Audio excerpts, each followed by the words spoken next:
আমায় ফাঁসি দিয়ে দাও, কিন্তু আগে বলো আমি কে, প্রমাণ তো হোক আমি কে, প্রমাণ তো করো আমি কার ছেলে। আগে আমাকে একটা পরিচয় দিতে হবে, তারপরে আপনারা একটা এফআইআর করতে পারেন। কেউ শুনছেন?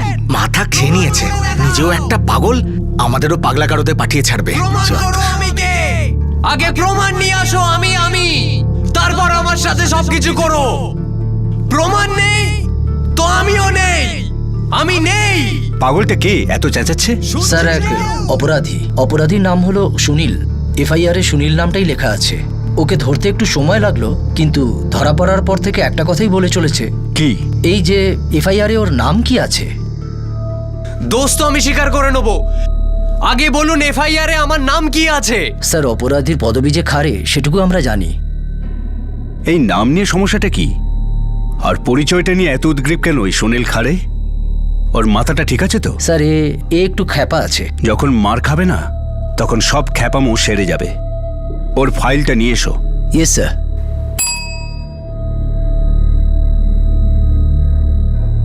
এই পরশুরাম পরে অ্যাড হয়েছে নাকি? হ্যাঁ স্যার। এটা কি বাবার নাম? Yes sir. আচ্ছা, এই কেসটা কি? কোনো কেস নেই। আগে যদি আপনারা প্রমাণ না করতে পারেন আমি তাহলে আমি কে, তাহলে এই অপরাধ কে করেছে? আগে আমার পরিচয় প্রমাণ করো। সুনীল খাড়ে এক সাংঘাতিক অপরাধের জন্য জেলে ছিল। দীর্ঘ দৌড়ঝাঁপের পর সুনীল পুলিশের হাতে আসে, কিন্তু সে শুধু নিজের পরিচয় নিয়ে চিন্তিত। আর নিজের পরিচয় নিয়ে সুনীলের এই যুদ্ধ 2 বছর আগে শুরু হয়েছিল। এই যুদ্ধে সে একা ছিল না, তাকে এই পৃথিবীর আলো দেখানো তার মাও এই যুদ্ধে সামিল ছিল।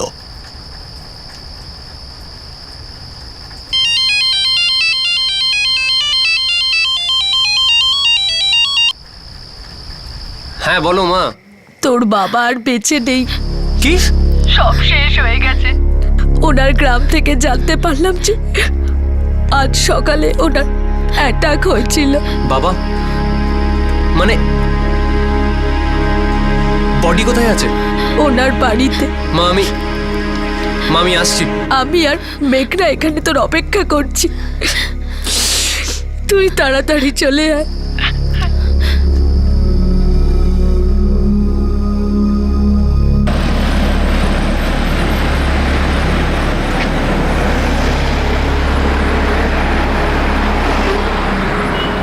ওই সময় আমি ইঞ্জিনিয়ারিংয়ের 3rd ইয়ারে ছিলাম নাসিকে।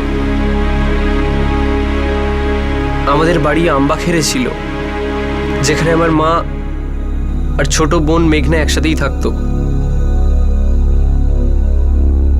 যখন আমি আম্বাখেরে পৌঁছলাম তখন আমি, আমার মা আর মেঘনা আমার বাবার বাড়ি মানে ওই গ্রামের দিকে আমরা রওনা দিলাম।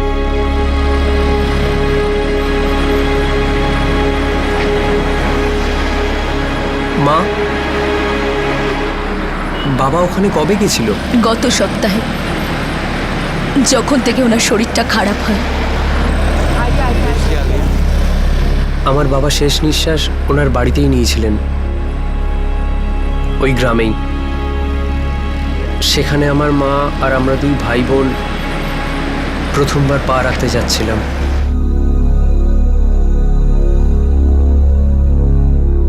মেঘনা আর আমার মনে একটাই প্রশ্ন বারবার আসতো,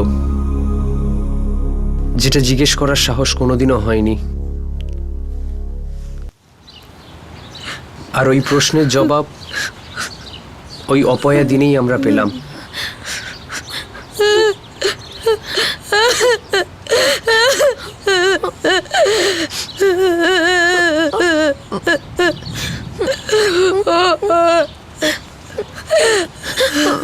এখানে এসেছো কেন? ভেতরে আসবে না। এই বাড়ির দরজা আগেই তোমাদের কাছে বন্ধ ছিল, এখনো আছে, ভবিষ্যতেও থাকবে। কোনো সম্পর্ক নেই তোমাদের সাথে আমাদের। বেরিয়ে যাও এখান থেকে। কিন্তু গিরিশ, উনি আমার স্বামী ছিলেন, এদের দুজনের বাবা। তোমাদের এই বাড়ির প্রতি আর বাড়ির লোকেদের প্রতি কোনো অধিকার নেই। আমার বাবার উপর কতটা আমার অধিকার আছে সেটা কারুর বলার দরকার নেই, বুঝলেন আপনি? বাবা, তোমার বাবা যে কে তা আমরা জানি না, আর আমরা জানতেও চাই না। আমার ভাইয়ের কোনো সন্তান ছিল না। নাটক বন্ধ করো আর এখান থেকে যাও। যতদিন বেঁচে ছিলেন ততদিন তো শান্তি পাইনি। অন্তত ওনার মৃত্যুর পর আমাদের থেকে এই অধিকারটা চিনিও না। এক বাবার অন্তিম কাজটা তার ছেলেই করে, আর সুনীল ওনার ছেলে। তোমাদের তো আমি একবার বললাম আমার ভাইয়ের কোনো ছেলে মেয়ে ছিল না। আমার ভাইয়ের মুখাগ্নি আমার ছেলে গিরিশ করবে। চলো বেরিয়ে যাও, না হলে ধাক্কা মেরে দাঁড়াবো। দেখুন দাদা, আপনি, এরকমটা করবেন না। আমার বাবার মৃতদেহ আমাদের সামনেই পড়েছিল, আর আমার মা আমার কাকা সদাশিব খারে এবং ওনার ছেলে গিরিশ খারের সামনে বাবার দেহ ভিক্ষা চাইছিলেন, কিন্তু উনি আমার মাকে অপমান করছিলেন। এর যোগ্যতা তোর নেই। তুই আমার ভাইয়ের কি ছিলিস ভদ্রলোকেরা তা মুখেও আনে না। তারপরেও তুই যদি শুনতে চাস তো শোন। তুই আমার ভাইয়ের শুধু রক্ষিতা ছিলি, রক্ষিতা, বুঝলি?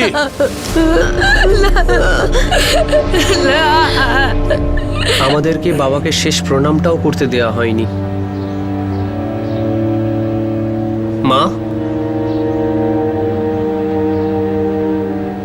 বাবা যদি আমাদের এতই ভালোবাসতেন,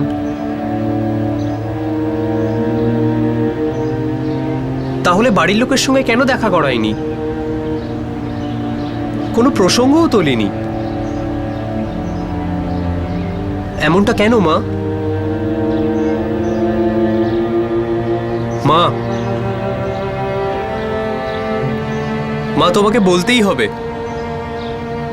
আজ আমি শুনেই ছাড়বো। তোমাকে বাবার স্ত্রী কেন মানা হতো না? বাবার সন্তানের অধিকার কেন দেয়া হয়নি?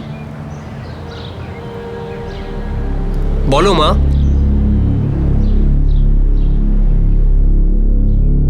বিদ্যা, তার মেয়ে মেঘনা এবং ছেলে সুনীল যে পরিস্থিতির মধ্যে দিয়ে চলেছিল, আসলে তার সূচনা 20 বছর আগে হয়েছিল। সালটা 1993। কেউ এটা ভাবতেও পারেনি যে একটা ছোট আগুনের ফুলকি একদিন এমনভাবে জ্বলে উঠবে যে একজন ছেলেকে তার বাবার মুখাগ্নি পর্যন্ত করতে দেওয়া হবে না। ওই সময়টায় তোদের বাবা একজন ধনী কৃষক ছিল। আমাদের গ্রামে সবজি বিক্রি করতে আসতো। ওর সাথে ওর দাদা সদাশিবও আসতো।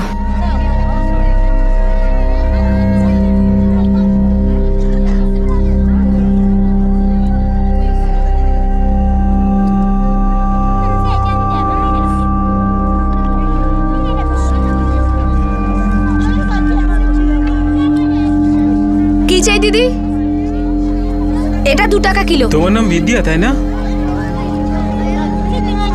অনেক বছর বাদে দেখা হলো তোমার সাথে। তোর বাবা আর আমি অনেক দিন ধরে একে অপরকে চিনতাম। তখন আমি সবজি বিক্রি করতাম। এই ঘটনা তখনকার, যখন না তো ওনার বিয়ে হয়েছিল আর না আমার। মানে বাবার আগেও তোমার বিয়ে হয়েছিল? তোমার স্বামীর মারা যাওয়ার খবরটা পেয়েছি, খুব দুঃখ পেয়েছি। তুমি এখন কোথায় থাকো, কার সঙ্গে? আনন্দ দাদা আর দীপা বৌদির সাথে। উষা দিদি এখন কেমন আছে? যত দিন গড়াচ্ছে অবস্থা আরো খারাপ হচ্ছে। এখন তো বিছানাতেই শুয়ে থাকে ও। এই উষা কে মা? উষা তোর বাবার প্রথম স্ত্রী। যদিও তোর বাবা আর আমি একে অপরকে অনেক দিন ধরে চিনতাম, কিন্তু ভাগ্যকে কে চিনত? আমাদের অন্য অন্য দিকে টেনে নিয়ে গেল। আর তারপর কাছেও নিয়ে আসতে শুরু করলো। আমাদের মধ্যে এই যা কিছু হচ্ছে সেটা ঠিক নয়। আমি না হয় বিধবা, কিন্তু তুমি তো বিবাহিত। বিদ্যা, ভুল সেটাই হয় যেটা কাউকে দুঃখ দেয়। আমরা তো একে অপরকে খুশি দিতে চাইছি। সবারই সুখী থাকার অধিকার আছে। বিদ্যার জীবন তো একটাই আমাদের। কিন্তু সমাজও তো একটাই, সমাজের কাজও একটাই। কথা বলা, বদনাম করা। কি হবে আমাদের? আমি উষাকে খুব মন দিয়ে দেখাশোনা করি।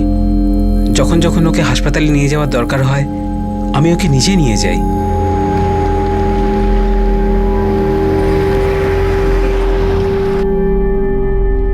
ওর চিকিৎসাতে কোনো ত্রুটি রাখি না।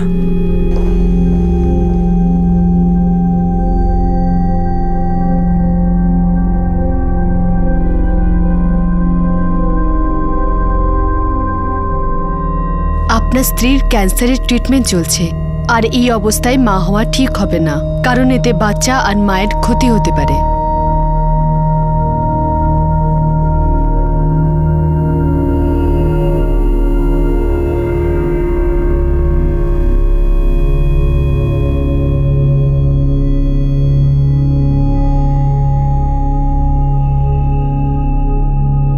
জীবনটা বালির মতো হাত থেকে পিছলে যাচ্ছে। কখনো জীবনটা মরুভূমি, শুকনো খটখটে, কখনো জীবনটা বাগান, ফুলে ফুলে ভরা। ভাগ্য কারোর শোনে না, কখন পাল্টি খেয়ে যায়। ভাগ্যের লেখাটা তো বদলাতে পারবো না। আমরা যদি চাই মরুভূমিকে বাগান করে ফেলতে পারি, কিন্তু এটা তখনই হবে যখন খুশিটাকে অধিকার বলে মানব, সেটাকে আমাদের পরিচয় বলে মানব। কিন্তু কিভাবে? বিদ্যা, চলো বিয়ে করি। বিয়ে? তোমার বাড়িতে তোমার বউ আছে, তুমি একজন বিবাহিত পুরুষ। আমি ওর সাথে দেখাশোনা করতে থাকবো, আর তোমারও পুরো খেয়াল রাখবো। খেয়াল রাখাটা সম্পর্ক নয়, আর বিয়ের সম্পর্কটা তো দুটো পরিবারের মধ্যে হয়, যেটা না তোমার বাড়ির লোক মেনে নেবে না আমার। বিয়ে দুটো মানুষের মধ্যে হয়। যেটা তোমার উষার সাথে হয়ে গেছে। আমি যদি উষার সাথে কথা বলি তো, যদি ওর সম্মতি নিয়ে নি, তাহলে তারপর তোমাদের বিয়ে হলো?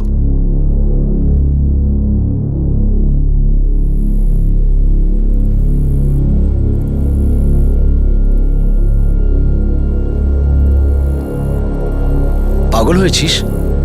এত স্বার্থপর হলি কবে থেকে? দাদা, আমি সমস্ত দায়িত্ব পালন করছি, কিন্তু নিজের ব্যাপারেও তো আমার কোনো দায়িত্ব আছে, তাই না?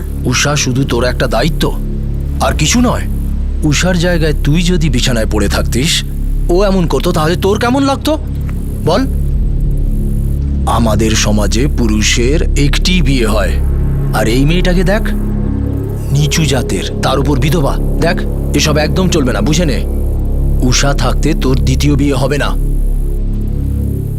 স্ত্রী একজনই হয়, আর সেই স্ত্রী হলো উষা। বাবা, যদি উষা রাজি হয়ে যায় আর আমার দ্বিতীয় বিয়ে নিয়ে ওর কোনো আপত্তি না থাকে তো? ও বেচারি তো চিরকালই তোমার উপকারের দাম মেটাচ্ছে। মুখে হয়তো কিছু বলবে না, কিন্তু মনে মনে খুবই কষ্ট পাবে। আর যদি বলো অনুমতির কথা, সেটা শুধু ওর কথাতেই হবে না, আমারও অনুমতি থাকা দরকার। আমাদের বংশমর্যাদা তুমি এমন নীচ বিধবা মহিলাকে দিতে যাচ্ছ, তোমার দাসী হবার যোগ্যতা যার নেই।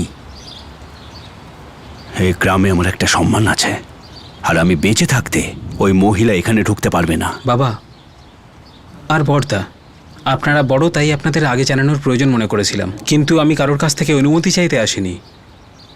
এটা আমার আর উষার ব্যক্তিগত ব্যাপার। যদি উষা হ্যাঁ বলে, তাহলে বিদ্যা আমার দ্বিতীয় স্ত্রী হয়ে এই বাড়িতে আসবে।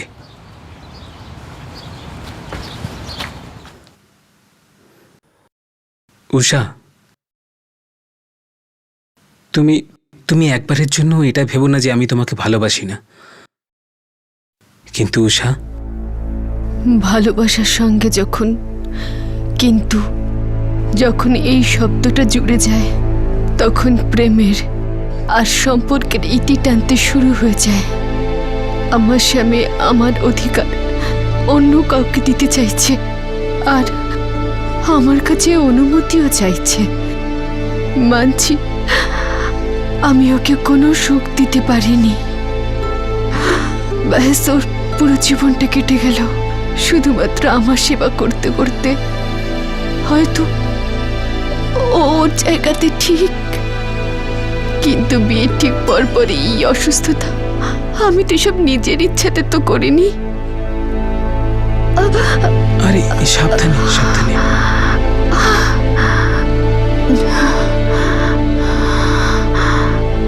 এখন তুমি আমাকে এটা জিজ্ঞেস করছো কি আমি তোমাকে অন্য কারোর সাথে ভাগ করতে পারবো কিনা? আরে না না, ভাগ ভাগ করার কোনো প্রশ্নই উঠছে না। আমি তোমাদের দুজনকেই ভালোবাসি আর সমানভাবে ভালোবাসি। কিন্তু তুমি তো একজন, তুমি তো আমার সবকিছু। আর কে আছে আমার তুমি ছাড়া? ক্যান্সারের যন্ত্রণা তো আমি সহ্য করছি, কিন্তু তোমাকে ভাগ করে নেবার যন্ত্রণা আমি সহ্য করতে পারবো না।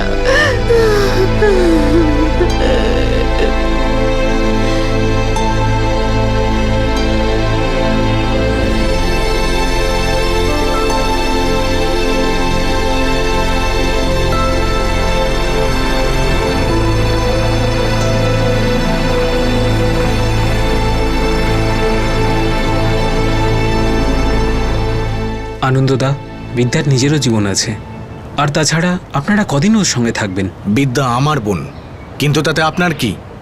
যতক্ষণ না আপনি প্রথম স্ত্রীকে ডিভোর্স দিচ্ছেন, সমাজ আমার বোনকে চিরকাল গালাগালি দেবে। আর তাছাড়া আপনি তো নিজেও বললেন যে আপনার বাবা আর দাদা এই বিয়েকে কখনো মেনে নেবেন না। তাহলে আমি কেন হ্যাঁ বলতে যাব? সমাজের গড়ে তোলা রীতি বিবাহ দুটো মনের মিলনের প্রমাণ হোক বা না হোক, কিন্তু আইনি কন্ট্যাক্ট অবশ্যই হয়ে থাকে। 1955 সালের হিন্দু ম্যারেজ অ্যাক্ট অনুযায়ী বাইগেমি অর্থাৎ দুটি বিবাহ শুধু বেআইনি নয়, বরং একে এক দণ্ডনীয় অপরাধ হিসেবেও মানা হয়, যেখানে 7 বছরের শাস্তিও হতে পারে। এই আইন অনুযায়ী প্রথম স্ত্রী অথবা সামাজিক কোনো গোষ্ঠীর অনুমতি বা বিরোধ কোনো মূল্য রাখে না। পরশুরাম খাড়ে এমন কিছু করতে চলেছিল যেটাকে নৈতিক বলে মনে হচ্ছিল না, কিন্তু তার সামনে যে পথ খোলা ছিল তা পরশুরামের কাছে ঠিক মনে হচ্ছিল না। ওর ভালোবাসাটা একতরফা নয়।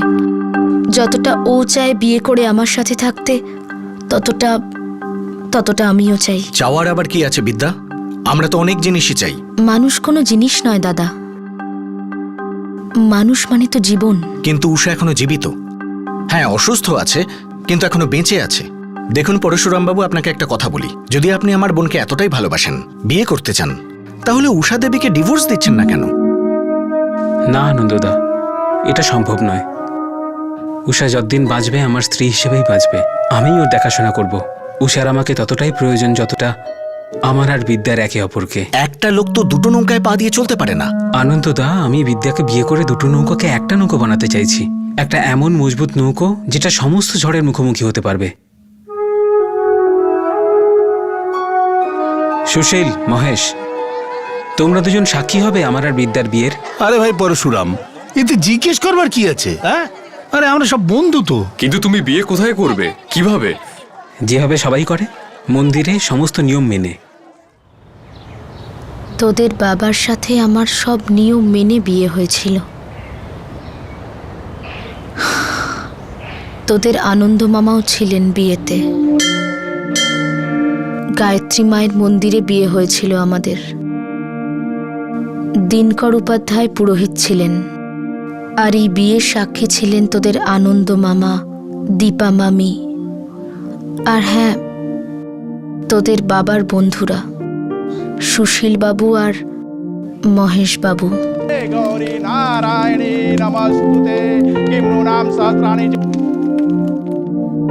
তাহলে ওরা কেন তোমাকে মেনে নেয়নি?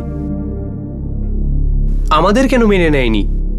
ওনারা তো এই বিয়েটাকেই মানেননি, তাহলে আমাকে কি করে মেনে নিতেন? এই মেয়েটা যেন আমার বাড়িতে পা না রাখে। বাবা, আমাদের ভেতরে আসতে দিন। আমাদের বিয়ে হয়ে গেছে আর বিদ্যা আমার এখন স্ত্রী। তোমার একটাই স্ত্রী উষা, যে বেঁচে আছে, আর আজ যাকে বেঁচে থাকতে মেরে ফেলেছ। এটা আমার আর উষার ব্যক্তিগত ব্যাপার, আর আমার পুরো ভরসা আছে যে উষা মেনে নেবে। কিন্তু এই সংসার মানবে না। এই বাড়ি যতটা আপনাদের ততটা আমারও, আর এখন আমার স্ত্রী বিদ্যারও। উষারও আছে। ও তোমার স্ত্রী, ও হলো দাসী, আর দাসীর জায়গা ঘরের বাইরে, ঘরের ভেতরে নয়। বাবা, welcome to Beaton world. How may assist you? নতুন ফ্ল্যাটের জন্য একটা স্ট্যান্ড ফ্যান আর কুলার নেব। এই পচা গরম থেকে একটু স্বস্তি চাই। বাজার চলতে সব ব্র্যান্ড তো আর ভরসাযোগ্য নয়। তার জন্য তো আমাদের ফ্যান আছে, all purpose bullet table fan, ceiling fan. আমাদের সিলিং ফ্যান কিন্তু 30 মাসের ওয়ারেন্টি সহ পাওয়া যায়। আছে ফারাটা 2 বছরের ওয়ারেন্টি, 17 থেকে 20 মিটার এয়ার ফ্লো, মধ্যবিত্তের সাধ্যের মধ্যে একমাত্র ভরসাযোগ্য ব্র্যান্ড বিটন। আমাদের কুলারের কিন্তু অনেক range, 45 litres, 50 litres, 70 litres, 90 litres, 110 litres. Honeycomb সহযোগে ব্রিটেনের সব কুলারের ওয়ারেন্টি 1 বছর। চেনা হাওয়ায় অচেনা অনুভূতির জন্য একমাত্র আদর্শ ব্রিটেন। গরমে স্বস্তি পেতে ব্রিটেনের ফ্যান হোক বা কুলার, আজই আনুন বাড়িতে। Britain, digitally years. এই বাড়ি যতটা আপনাদের ততটা আমারও, আর এখন আমার স্ত্রী বিদ্যারও। উষারও আছে, ও তোমার স্ত্রী। ও হলো দাসী, আর দাসীর জায়গা ঘরের বাইরে, ঘরের ভেতরে নয়। বাবা, আমার স্ত্রীর ব্যাপারে এই সমস্ত বাজে কথা বলবেন না। আমাকে ভেতরে আসতে দিন, এ আমার সঙ্গে থাকবে। আপনাদের তো কোনো সমস্যা হবে না। ঠিক আছে, এসেছো যখন আজ রাত্রিটা থেকে যাও, কিন্তু কাল থেকে এর মুখটা যেন আমাকে দেখতে না হয়। ওই বাড়িতে, ওই পরিবারে আমাকে কেউ কখনো মেনে নেয়নি। সেদিনই উষার সাথে প্রথম আর শেষ দেখা হয়। ওর মুখটা যন্ত্রণার জলছবি ছিল। আমি ওর চোখে চোখ রাখতে পারছিলাম না। আর ও আমাকে ভালো মন্দ কিচ্ছু বলেনি। বাড়ির অন্য লোকেদের মতো ও আমাকে অপমান করেনি। হয়তো ও ওর স্বামীকে তার বাবা আর দাদার থেকে ভালো চিনত। সুনীল, তোদের বাবা শুধু ভালো চরিত্রেরই নন, একজন স্বচ্ছ মনের মানুষ ছিলেন।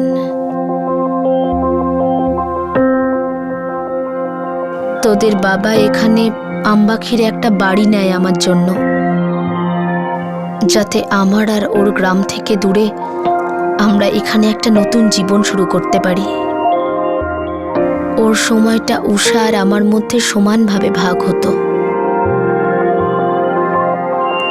আর ভাগাভাগি হতো শুধু সময়টা, ভালোবাসা নয়। যখন তুই হলি না সুনীল, তখন ওর মুখে এত আনন্দ আমি আগে দেখিনি। আর তারপর মেঘনাকে কোলে তুলে নিয়ে নিজেই একদম বাচ্চা হয়ে গেছিল। টিফিন সব গুছিয়ে নিয়েছিস? একদম বদমাইশি করবি না। যা যা যা, আস্তে আস্তে যা। টাটা। টাটা। বিদ্যা, আমি ক্লাস 5 পর্যন্তই পড়েছি, কিন্তু পড়াশোনার গুরুত্ব এখন বুঝতে পারি। তুমি দেখবে আমাদের বাচ্চারা প্রচুর পড়বে। আমি এদের পড়ার সমস্ত ব্যবস্থা করব, খরচও করব। অফিসার হবে, সাহেব হবে, সম্মান পাবে, আমাদের অন্য পরিচয় হবে।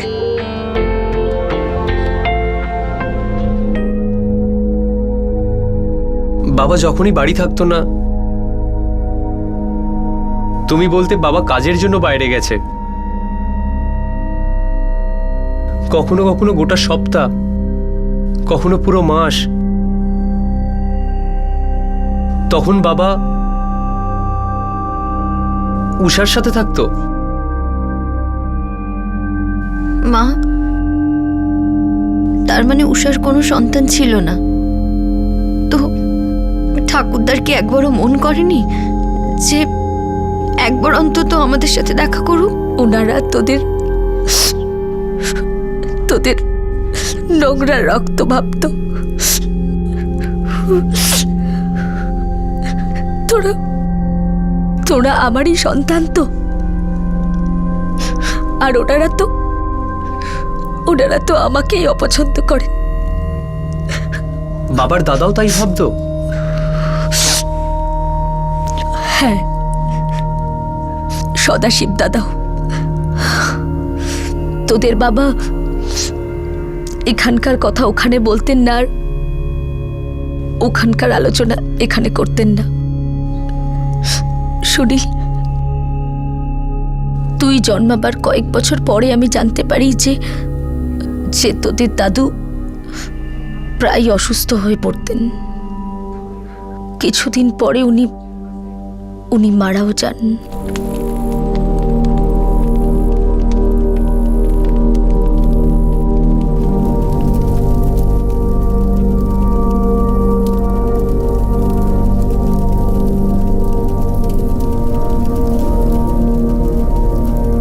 এটা আমাদের এমন পরিবার যে আমাদের পরিচয় দিতে চায় না, নিজের পদবি দিতে চাইছে না। তবুও তোরা তোদের বাবারই আত্মীয়। কিন্তু মা, উষার কি হলো? উনি উনি কোথায় এখন?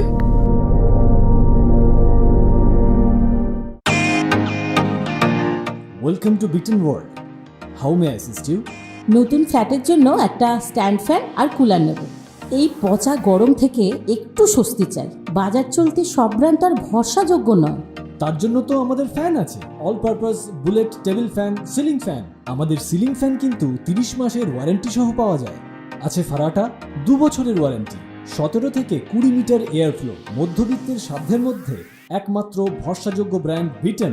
আমাদের কুলারের কিন্তু অনেক range, 45 litres, 50 litres, 70 litres, 90 litres, 110 litres.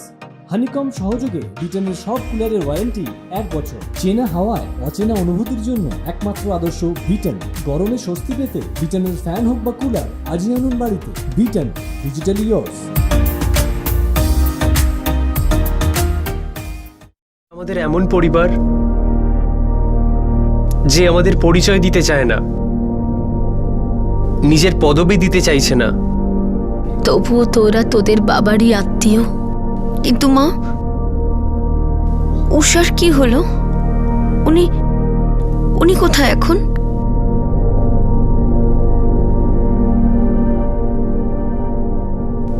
তোদের বাবা আমাদের দুজনকে সমানভাবে ভালোবাসতেন। উষা প্রায় সারা জীবনই অসুস্থ ছিল, বিছানায় শুয়ে থাকতো, কিন্তু তোদের বাবা ওর খুব যত্ন নিয়েছিল। জীবন সাথী ছিল ওরা। কি হয়েছে তোমার? আগে তো তুমি এত খেতে না। উষার চলে যাওয়ার কষ্ট কি সহ্য করতে পারছো না? তোমার কখনো মনে হয়েছে, তোমার কি আক্ষেপ এটা যে আমি আশায় তুমি উষার সঙ্গে বেইমানি করেছো? আরে না গো, কোনোদিন এরকম ভেবেও না। আরে উষা তো আমার সন্তানের মতো ছিল। আমি জান প্রাণ দিয়ে ওর দেখাশোনা করতাম। আমি ওকে সুস্থ অবস্থায় দেখতে চেয়েছিলাম, কিন্তু না, প্রত্যেক দিন একটু একটু একটু একটু মৃত্যুর দিকে এগোচ্ছিল। কিন্তু তাও কখনো কখনো আমার মনে হতো কোনো চমৎকার হবে আর ও ঠিক হয়ে যাবে। কিন্তু ও চলে গেল বিদ্যা, চলে গেল। তোদের বাবা এটা তোদের কখনোই বুঝতে দেয়নি যে উষা চলে যাওয়ার পর ও ভেতরে ভেতরে ভেঙে পড়েছিল। আর এতগুলো বছর আমাদের এটা জানতেও দেয়নি কি আমাদের ছাড়া বাবার আরেকটাও পরিবার ছিল। না রে সুনীল, তোদের বাবা শুধু এটাই চাইতো যাতে যাতে তোরা দুজন আনন্দে থাকিস, পড়াশোনায় মন দিস। ও কখনো কোনো কিছুতে কোনো খামতি রাখেনি। আমাদের সব কিছু দিয়েছিল। হ্যাঁ, শুধু শুধু পুরো সময় দিতে পারতো না। কিন্তু হ্যাঁ, তোদের মানুষ করতে কোনো খামতি রাখেনি। সুনীল, তোর বাবা সকলের জন্য ভাবতো। যদি সকলের জন্যই ভাবতো, তাহলে ওনার ছেলে আমি, ওনার মেয়ে মেঘনা আর ওনার স্ত্রী আমার মা, তাহলে এই তিনজনকে কেন এত অন্ধকারে রেখে দিলেন? বাবার শেষ যাত্রাতেও আমাদের অংশ নিতে দেয়া হয়নি।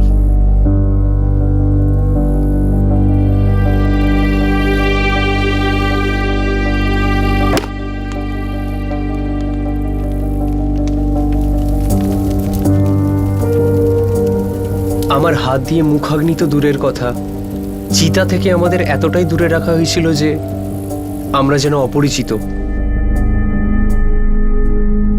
যদি আমার বাবা এত ভালোই মানুষ হন, আমাদের যদি ভালোই চাইতেন, তাহলে ওনার দাদার সাহস হলো কি করে অপমান করার, আমাদের অবৈধ আর হারামি বলার?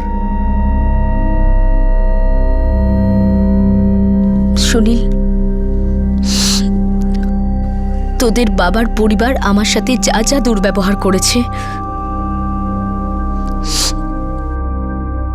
তোদের বাবা আমাকে আর তোদের দুজনকে সবকিছু দিয়েছে। ওরা কি বললো তাতে কিছু যায় আসে না। আর এখন তো তোদের বাবার স্বপ্ন পূরণ করতে হবে।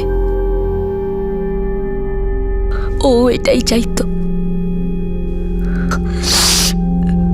কে কি বললো তাতে কিচ্ছু এসে যায় না।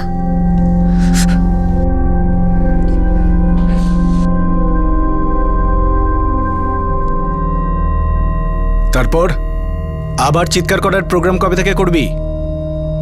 যা করিস আমার ডিউটির পরে করিস।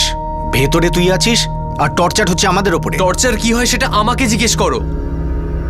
জানো ভেতরে কেউ অ্যাসিড ঢেলে দিয়েছে, আর সেই অ্যাসিডকে শান্ত করার একটাই উপায় আছে। তোমাকে প্রমাণ করতে হবে আমি কে, আমার পরিচয় কি সেটা তোমায় প্রমাণ করতে হবে। তোমাকে প্রমাণ করতে হবে আমি কে, আমি কার ছেলে সেটা তোমায় প্রমাণ করতে হবে।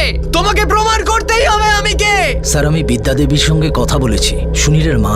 বংশ পরিচয় দেওয়া হয়নি, ওরা এর জন্য লড়াইও করছে প্রায় 1 বছর ধরে। তার মানে ওদের কাছ থেকে পরিচয় কেড়ে নেওয়া হয়েছে। স্যার, আমার মনে হয় সুনীল এটা রাগের মাথায় করেছে। আর ওর উদ্দেশ্য হলো নিজের পরিচয়টাকে প্রমাণ করা, কার ছেলে, কোন পরিবারের ছেলে। স্যার, 4 দিন ধরে এটা নিয়েই চেঁচাচ্ছে। আর আমাকে এই খাতা অনুযায়ী চলতে হবে। এফআইআর আর চার্জশিটে ঠিক ঠিক এন্ট্রি হওয়া উচিত, না হলে কেসটা দুর্বল হয়ে যাবে। আচ্ছা, সুনীল কি এটা প্রমাণ করার জন্য খুন করেছে যে ও পরশুরামের ছেলে? মা, দাদা এরকম কেন করলো? নিজের জীবনটা তো শেষ করলো, তার সাথে আমাদেরকেও।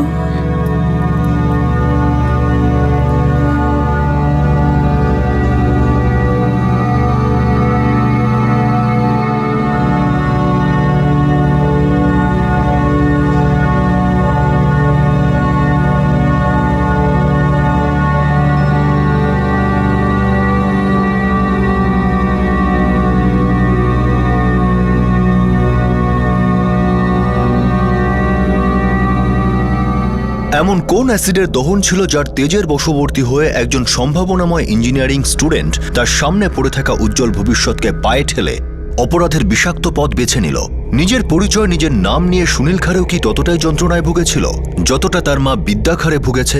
মা আর তার 2 সন্তান 1 বছরেরও বেশি সময় ধরে লড়ে চলেছিল এটা প্রমাণ করার জন্য যে তাদের আসল পরিচয় কি।